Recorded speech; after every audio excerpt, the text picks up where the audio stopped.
The day before the college entrance exam, a strange girl walked into my house. She said she was my biological sister. She stood in the living room, looking completely at ease, thin and pale, her eyes red and swollen, as if she had rehearsed crying beforehand. My parents were stunned. The air was thick with the smell of unfinished dinner and panic. "I didn't want to come," she said softly, looking at me. "But I think you should know the truth." Of course, she should know. She had carefully chosen the date. Tomorrow was the exam that would determine my future. Today, she wanted to completely destroy me. I understood immediately. She wasn't desperate. She had planned this for a long time. She wanted me to fail.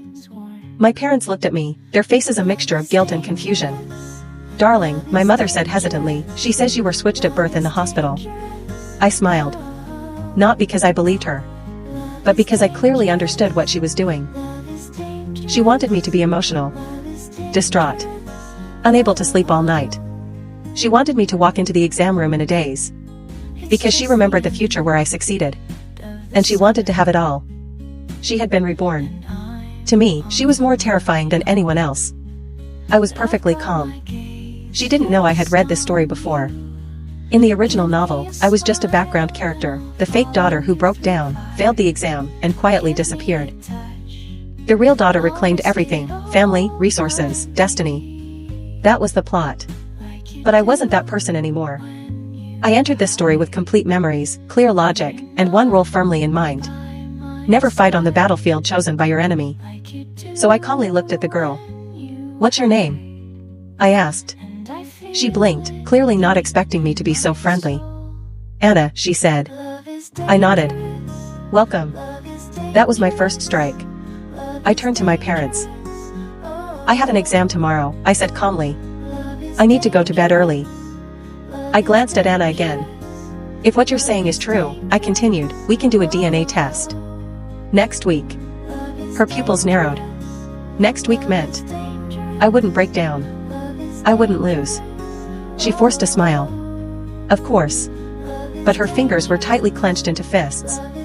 I went back to my room, locked the door, and slept soundly. Because panic is a luxury only those who are unprepared can afford. The next morning, I walked into the examination hall with steady steps and a clear mind. She stayed at home, replaying in her mind the past she thought she controlled, over and over again. She remembered me crying. She remembered me failing. She didn't know I had rewritten the ending. I calmly completed every test paper. When I walked out of the examination hall, the sky was heartbreakingly blue. I smiled. 3 weeks after the college entrance exam, the DNA test results arrived. I already knew the results. Only this time, I wasn't playing the role that had been assigned to me. The report was gently placed on the dining table. My mother read the report, her hands trembling. My father took off his glasses and stared at the paper as if it would change its contents on its own. Anna, thin, quiet, with her head bowed, stood by the window. She looked very patient. The posture of a victor. "I never blamed you," she said softly. "You didn't know at the time." This was her first step. In a novel, I should have broken down here. Crying, apologizing, begging to stay. But I neatly folded the report and put it back on the table. "I understand," I said. Everyone was stunned. In this situation, understanding meant surrender. And surrender was not what they expected.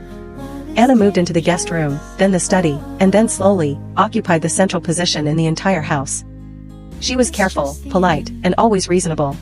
She recounted her hardships, her lost childhood, and her gratitude for finally returning home. My parents listened. And guilt has a dangerous effect on people, it changes loyalties. "She's been through so much," my mother whispered one night. I nodded. I never argued. Because I knew what Anna wanted. She wanted me to be unstable, sensitive, and defensive. She wanted to prove to them, and to herself, that she didn't belong here. And she had the advantage of a fresh start. She knew exactly how this family would react. The only thing she couldn't control was me. I took the exam calmly, relaxed, and with a clear mind. Meanwhile, she stayed home, replaying the version of the story in her memory. She remembered me crying in the bathroom.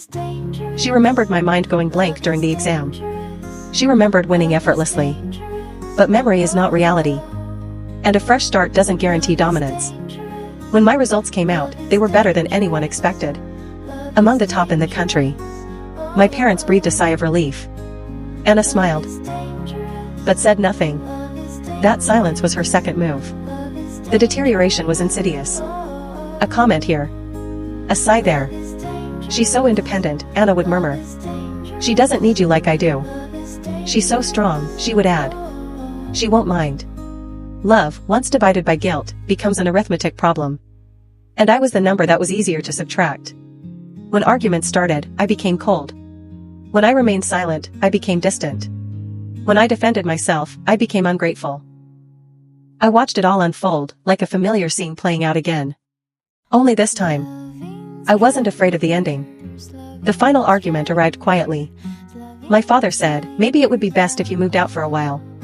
For her, for peace, for balance. I looked at them both. These people raised me, loved me, chose me, until blood ties changed their minds. I stood up. Okay, I said.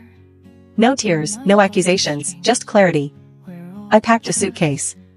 At the door, my mother hesitated. You're still our daughter, she said weakly. I smiled. I replied, that depends on what you think a daughter is. Then I left. In a novel, this would be my downfall. But in reality, this was my liberation. The truth that Anna never knew, a truth only revealed at the end of the novel, was this. I was never the fake daughter. I was switched twice. The first time was at birth. The second time was for plot purposes. My biological family had been silently searching for me for years. When they found me, they didn't cry. They came with lawyers and private investigators. And a simple question. Are you ready to come home? My biological parents weren't sentimental. They were incredibly powerful. Global capital, shipping, finance. The kind of wealth that doesn't appear on social media. They didn't apologize for losing me. They apologized for not finding me sooner. They gave me something Anna never had. Autonomy, education, resources, and power. For the first time, I was finally free to create my own life. I built my credentials and learned how power works, not emotionally, but structurally. Through my new family, I attended an international business summit in Hong Kong, where I met him, Alex Lee, heir to one of the city's largest conglomerates.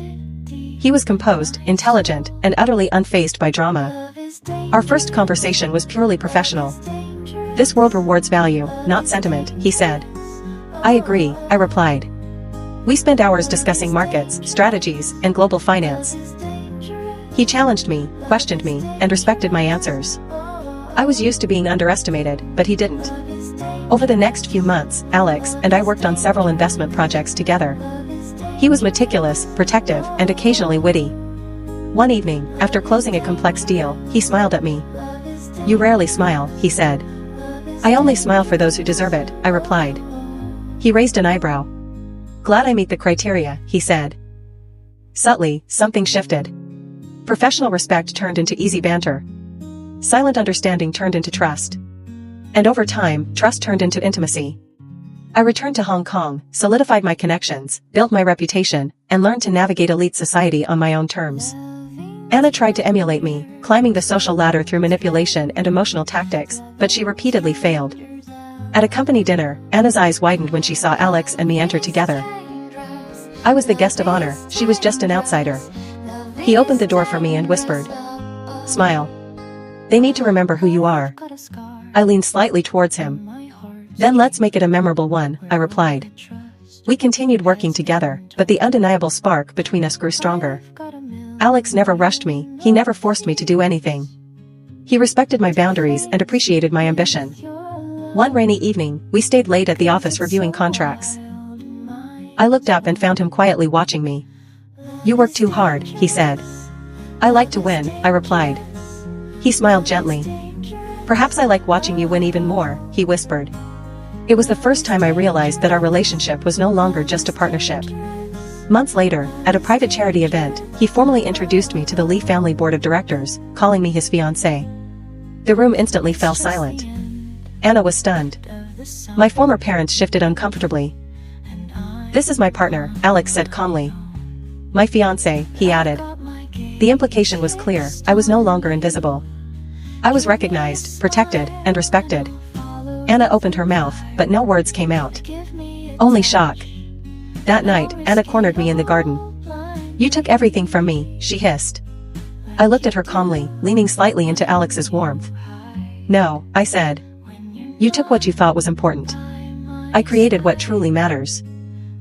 My former parents approached, hesitant and apologetic. I know, I said softly. Yes, I replied.